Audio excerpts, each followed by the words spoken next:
Really just want to, first of all, say thank you to Seth and Amanda and their boys and Scott working with us on what we think is a tremendous opportunity for this organization.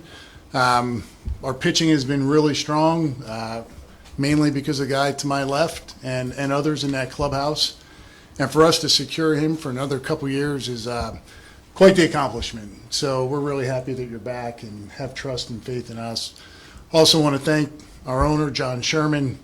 I think it's very apparent where he lies in this. He's very supportive of baseball operations. He's supportive of our vision, what we want to do as an organization. So without that type of support, you can't do things like this. And without somebody that wants to be in our uniform, you can't do things like this. So really a really good day for us. Really special and happy that you're back or here, staying. Yeah, I appreciate it. Thank you. Andy Rogers. JJ, can you just take us through kind of what this looked like over the past weeks or days? And, obviously, we talked about this on Friday. There's a lot of trade rumors going around. Why was it important to get it done right now? Well, really important because the trade deadline was looming, but I think Seth and I, along with Scott, we had really good conversations going. And the first thing you have to start with is what's important to the player. What's their desire to be here in Kansas City and to continue to play for us. Seth made it very apparent that he wanted to be here. He enjoys the coaching staff, the teammates. He loves our team. He believes we're heading in the right direction. All the things lined up that made us feel like we could possibly do this before the trade deadline and put all those other things to rest. And when you think about the trade deadline, you never know, what it represents for you. But I do feel very confident that we would not have found somebody that's got a couple of years of control, that was a runner-up Cy Young Award winner, All-Star, Gold Glover. I don't think we're finding that type of talent in the trade market. So when you think about it that way, that made this a really easy decision for us. Jim. Seth, when you first signed on with the Royals a couple off seasons ago, you wanted to come to be a starting pitcher, and they showed belief in you for you to be able to do that. So how has that belief kind of continued to grow, and what did that mean to not only you but your family that you're able to continue your career in Kansas City? Yeah, coming into last season, I could see, where the young talent was, and the players in that locker room, they're, really talented, and wanted to be a part of what they were starting and what these guys have put together. And after being here for a year and a half, me and my family have just fallen in love with the city. Kansas City is such a great place and it's treated us so well. But as far as on the field, our me and the other pitchers and the entire pitching department, we really feel like we're onto something really special. From the coaching staff, but more specifically, the pitching department. It's something that's we're building, and it's something I want to be a part of. Joe. For each of you guys, JJ, for you, how much was this in the works for how long, and how much were you having to balance all the other teams calling and asking about him? And Seth, for you, how much did you want to avoid all of that? I mean, how much did it matter for you to get back to here versus testing the free agent market? Well, I think the relationships we've all put together in that clubhouse. It's something special, and I think it got us to where we got to last year. And it's something that you don't get often in this sport, and something to appreciate, something to really value. So, continuing to grow with those guys and to watch the organization grow like it is. It's something I didn't want to take for granted, or see if the grass is greener. It's something special that you don't want to lose. Yeah, I think with trying to think back to the first day that Scott and I had a discussion, I do want to thank Scott Sharp as well, because he worked with Scott Barber to get this deal done. I'd say it's probably two and a half weeks ago where we first started discussing it, just trying to again get a feel for Seth's desire to be here. I think with where our club was, it's easy to talk about trade rumors, but the way we handled it was just very honest, open conversations with the other clubs that we're not in a position where we're liquidating or selling. So we can talk again later next week if something changes, but we never got to a point where we were exchanging names or anything like that. Bye. JJ, it seems like this is somewhat unusual to be able to make this happen this time of year. And maybe you've said this in as many words, but what made it occur to you this was even possible? Just because, again, it seems like it'd be a little out of the realm of what you could ordinarily do. Yeah, I think this situation is a little bit unique. I mean, it's a, presumably an expiring contract. But again, just communication. I mean, this is the second time now working with Scott Barber on trying to get this guy locked up. So we had a good relationship with the Ballingy group, and then conversations with Seth. I mean, he made it very apparent that this would be his number one choice, and that allows you to move forward. Doesn't mean you're going to get it done, but it allows you to move forward. And just sort of quick follow-up, Seth, for you. I mean, this sort of seems simple to you. I mean, maybe it's not a no-brainer, but I mean, it seemed like your heart was leaning this way to begin with. I wonder if you could just describe what it took for you to say, yeah, let's do this. Yeah, I mean, with rumors that come up over the past month, I wanted to be here next year. I mean, that was the first contract that we had, but seeing that there was a possibility to leave, I didn't want that to happen. Like I said, the relationship we built in the locker room and in this city with the front office, it's something I don't take lightly and something I didn't want to have a possibility to lose. Same. JJ, you've been with the organization for a long time, to where you guys signed Bobby already, and now Seth. I mean, last time you guys had sort of a core group, I mean, most of those guys did leave. I mean, that's what's happened historically in this org. Does it feel like a new stage in that sense? Yeah, I think so. We got Michael sitting here as well, and we were able to execute a contract with him as soon as the season ended last year. Well, I think number one, our culture's good, and a lot of it's because the players here drive that culture.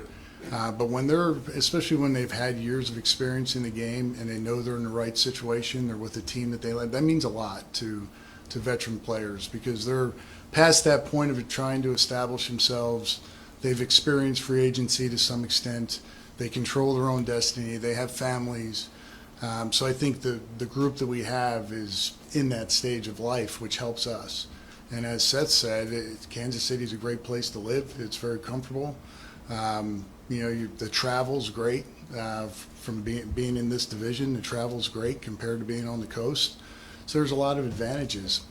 But the commitment certainly is different from ownership than it had been in previous situations we were in.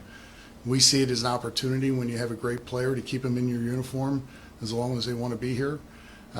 Where in the past maybe we approach it a little bit differently, and there's nothing wrong with that, but we also reflect on those situations. The desire to be here may not have been the same, and the two guys here that have committed to us, they wanted to be here, and that's big. Secondly, I mean, you and I have talked about just the desire to stay competitive and not have maybe the long build in order to reach a couple of postseasons. How much does this fit into? I think it fits right in. It fits right in. What we were able to do last year, we know it's in the past, but it was an accomplishment, but hopefully the start of a window of winning seasons and getting to the playoffs and being competitive. If we're not able to execute this extension, we're in the market for a pitcher that, is going to get paid very well and may not be of Seth's caliber. But it allows us to keep pushing forward, not only in 25, but 26 and 27. When we spoke earlier this week about the trade deadline, we were talking about, how do we do things now and for the future? Well, this extension represents that. So it just fit with how we were thinking about this team. We're not turning the page on 2025. We're very much in this, but we also feel like our pitching is very secure for 26 and 27. So we're in a really good spot with our rotation. Seth, you mentioned the pitching department is something we're building. Use the term we. I was wondering if you could expand on that a little bit and kind of the improvements you've seen, maybe behind the scenes. We obviously see on the field, but behind the scenes that makes you feel so confident in what they're doing in there. Well, it's more of a. It's not necessarily one thing or another. It's the way we can adapt. The things we talk about, the things we practice. Just having the personalities we have, where we can each talk to each other, whether it's player to player, player to coach, coach to coach. It's just it's something that evolves throughout the season. I mean, baseball.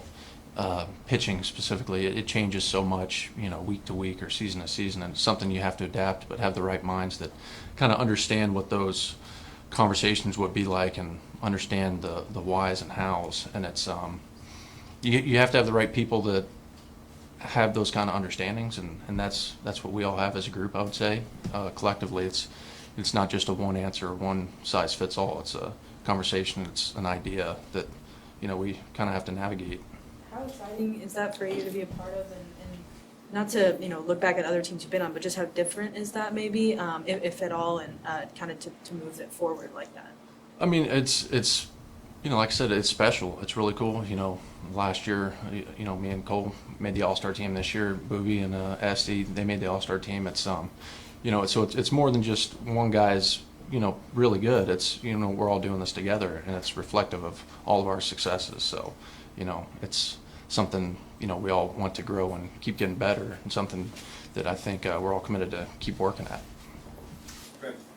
JJ, from the team standpoint, when you're projecting Seth's extension, how much does the fact that he just became a regular starter just a couple of seasons ago factor into what kind of mileage you feel he has over the long haul? Yeah, I think it gives us some comfort. We know that injuries are hard to predict, but if you look at the number of innings he's pitched in his career, it gives you a little bit more comfort that even at 35, 36, 37, 36, 37, 38, it's a fresher arm than a normal 36 or 37-year-old pitcher. So there's less wear on it, which ideally leads to better health or predictive health. This is for both of you, JJ and Seth. JJ touched on the stability in the rotation with Cole's extension and Michael's extension, a couple draft picks too with Noah and Kubic. What does it mean to you to be a part of that stability that this rotation has now for the next couple of years, the foreseeable future? I think it's really important in this game. You constantly have team turnovers or pitching staff turnovers, but when you have a group of guys that you've worked with for multiple years, it's a lot easier to communicate with each other. One, and it's also I think it gives the rest of the team a sigh of relief that you know what you're going to get, and hopefully it helps the rest of the team play better around consistency. And JJ, in the same idea, what does this mean for not necessarily just this trade deadline, but then the upcoming off seasons, knowing that you have a pretty solidified rotation going forward? Yeah, I think that's definitely to our advantage. When you're trying to fill multiple holes, it can be really difficult. But starting pitching is the most difficult to find. We've done a nice job through our R&D and scouting department to identify guys that have clearly allowed us to compete at a high level with our starters. But that's not easy to do. It's not easy to do. It's nice that we got a couple guys like Noah Cameron being one internally that is developed into a good starter. Last year, Alec Marsh did a great job with us. So now we can focus on other areas of the club. It doesn't mean we don't want to add depth. You don't want to add more starters because what we're going through right now, we've got some injuries going, so you never have enough starting pitchers. But the depth is important as well, so maybe that's something we can address, but it's not going to be a high priority for us. JJ, 2 years in discussion on the contract, was that just a good fit, or was it another term, or how did that come about? Yeah, there was working with each other on it. Again, the open communication about what was important to us, what was important to Seth, was the key to that.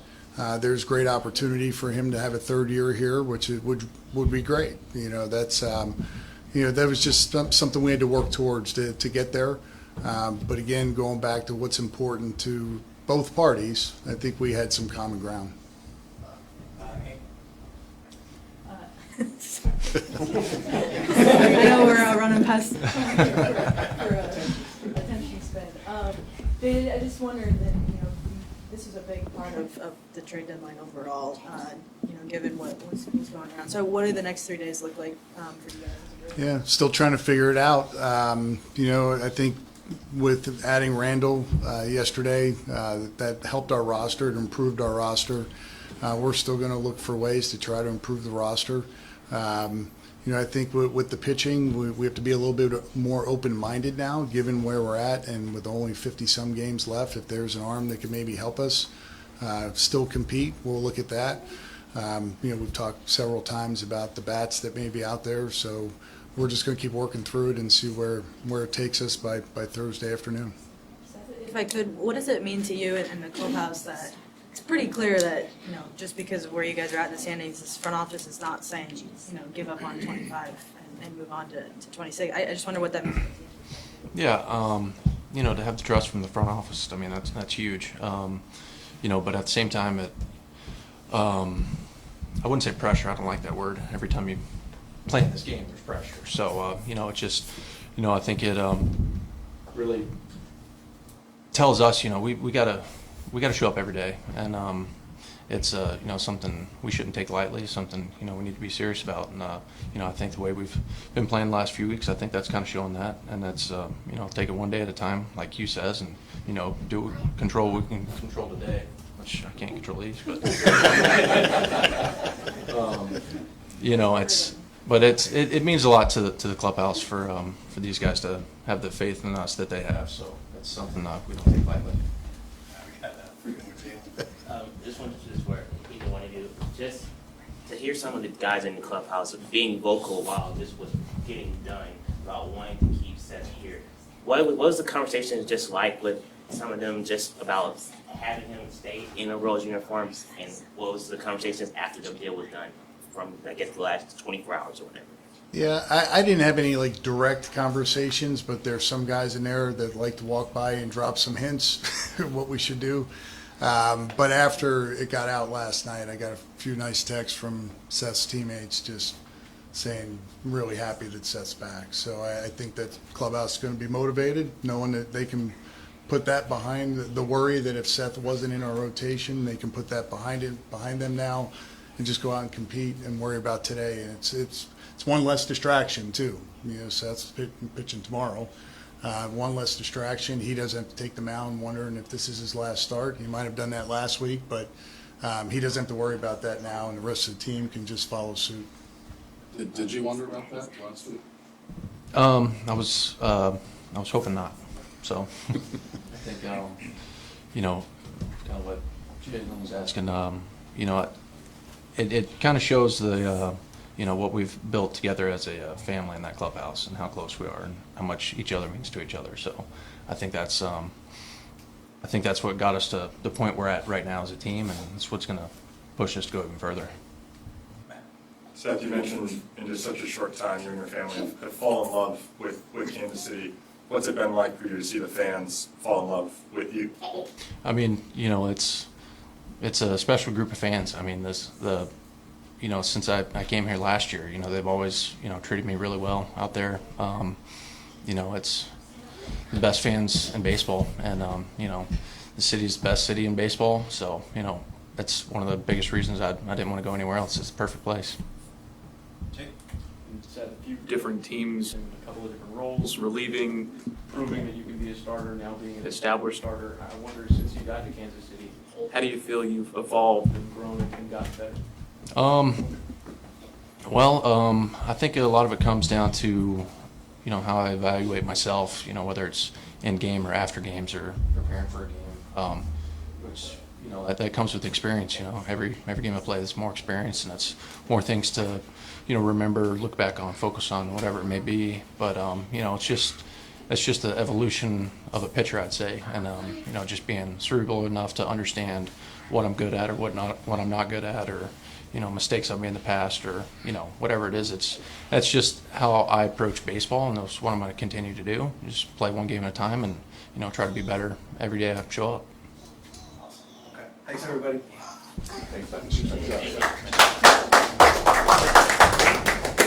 Did you want to say something? You can say hi. It's 2 chairs up here. control the controllables. Say hi.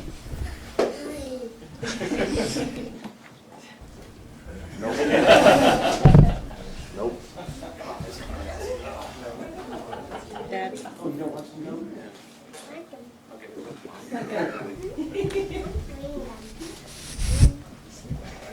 Say something, James?